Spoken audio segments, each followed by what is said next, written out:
தேர்தல் தொடர்பிலான தகவல்களை வழங்குவதற்காக எமது அலுவலக செய்தியாளர்கள் மற்றும் பிராந்திய செய்தியாளர்கள் தயாராக உள்ளனர். மன்னார் மாவட்டத்தில் உள்ள எமது அலுவலக செய்தியாளர் ராசதுரை ஜெயரூபனுடன் தற்போது தொடர்பினை ஏற்படுத்துகின்றோம். வணக்கம் ஜெயரூபன்.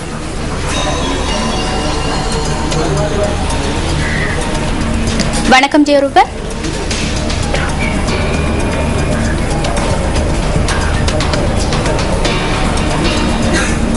வணக்கம் ஜெயரூபன்.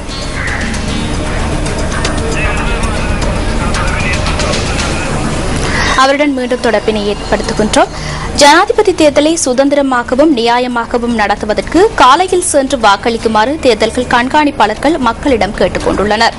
வெளிநாட்டு கண்காணிப்பாளர்கள் உட்பட 13,000 கண்காணிப்பாளர்கள் நாடெங்கிலும் கண்காணிப்பில் ஈடுபட்டுள்ளதாக பெப்ரல் அமைப்பின் நிறைவேற்று பணிப்பாளர் ரோஹன கெத்தியாராச்சி தெரிவித்தார்.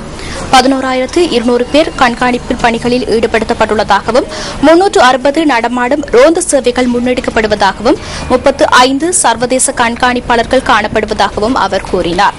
இதேவேளை 7,700 கண்காணிப்பாளர்கள் தேர்தல் கண்காணிப்பில் ஈடுபடுத்தப்பட்டுள்ளதாக கெபே அமைப்பின் நிறைவேற்று பணிப்பாளர் கீர்த்தி தென்னகோன் தெரிவித்தார்.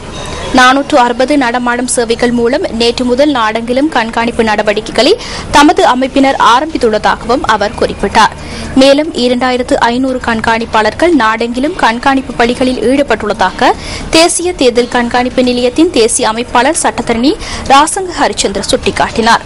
நூற்றுக்கணக்கான நடமாடும் பிரிவுகளூடாக கண்காணிப்பு பணிகளை முன்னெடுத்துள்ளதாக அவர் தெரிவித்தார்.